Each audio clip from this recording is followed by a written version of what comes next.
Hello, my name is Yawa Reinaga and I'm going to talk about how trees talk to each other. Susan Zimard is a professor in ecological forestry in the University of British Columbia. I have here some notes. British Columbia. Also, she grew up in that place. So when she was a child, she used to live with her with her father and her grandfather. So she used to live in the forest. So in that moment is that she developed this relation with the nature. But she told us that there's a moment exactly in her life when she was a child that she felt this love for the roots, and she told us that it's one day that her dog fell fell up in a fell up fell up in, fell into a pit.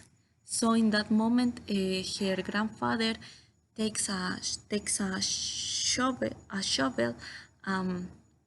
wants to and begins to take out the land, no, to save the dog. But in that moment is when she saw how's the land, and she realized that land is not only something simple, that there are horizons.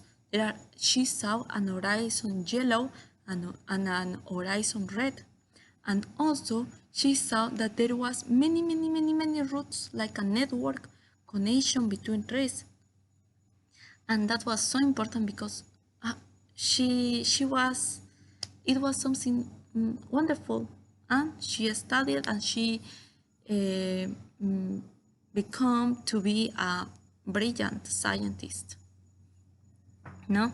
So she realized that there is a connection in roots in between trees, so the trees can share many minerals or things that this tree needs, so this tree can give the things to this tree. But to explain this, she has to do many experiments. So when she was young, she was beginning and she didn't have support. So the experiments she did were so cheap. So what does what did what did she do? Okay, so she take two trees, okay, to her experiment. She take the birch and the fir. To the birch, she injected the carbon 14, which is a radioactive gas, and to the fir, she injected the stable isotope carbon 13, which is a carbon dioxide. So, and this plant she covered with a bag. Okay, so in 1 hour she wanted to see if was a transmission of this gas to this plant and of this gas to this plant. So later of 1 hour, and why there was going to be a transmission, because if do you know to the relationship of photosynthesis, to have a photosynthesis we need the plant needs to have carbon dioxide and water,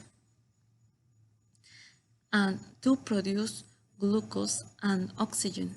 Okay, so but also it not only in the plant that the plants can grow up with the things, they also need some essential nutrients like carbon, oxygen, hydrogen, nitrogen, potassium, phosphorus, and calcium.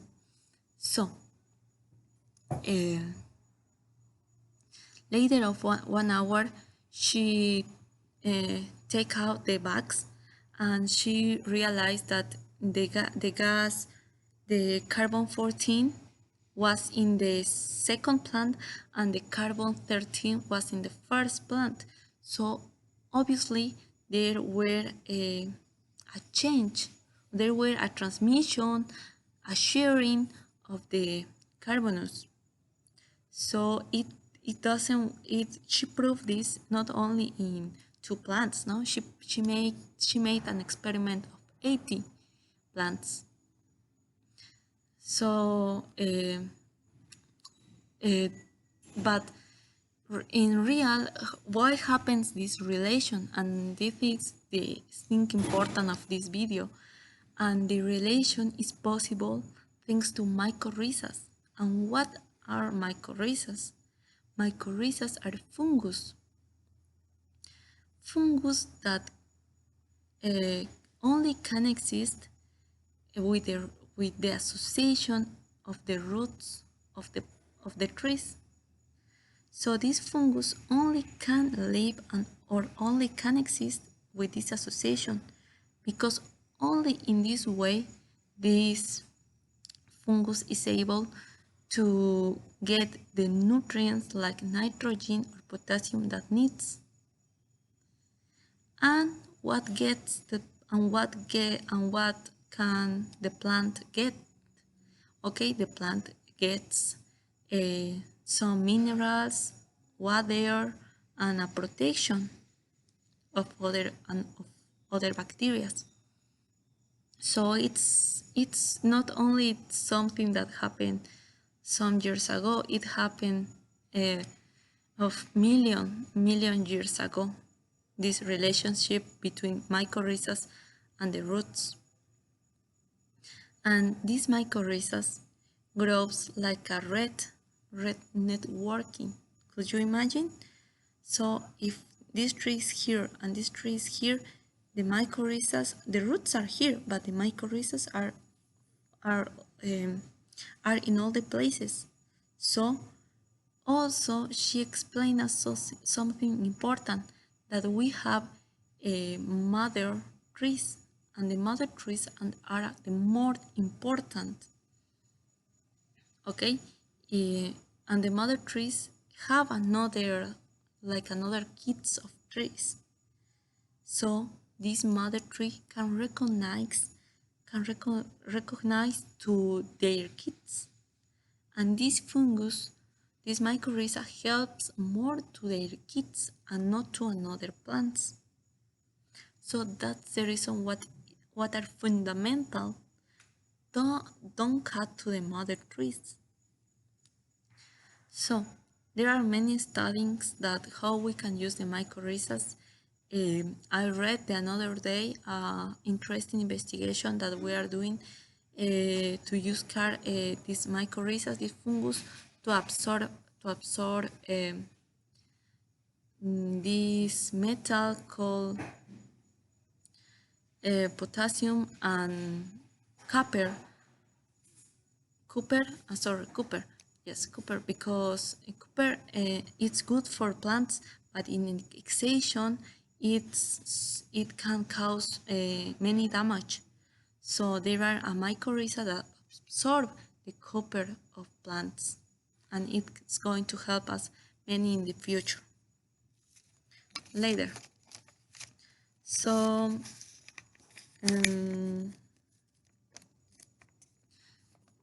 she now is making a study in Canada. Why in Canada? Because if you investigate, you can realize that in Canada we have the forestry, the commercial, the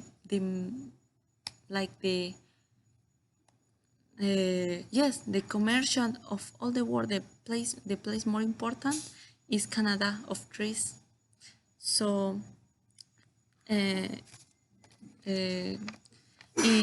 2014, the World Resources Institute of Canada say that in that moment they have the highest forest disturbing.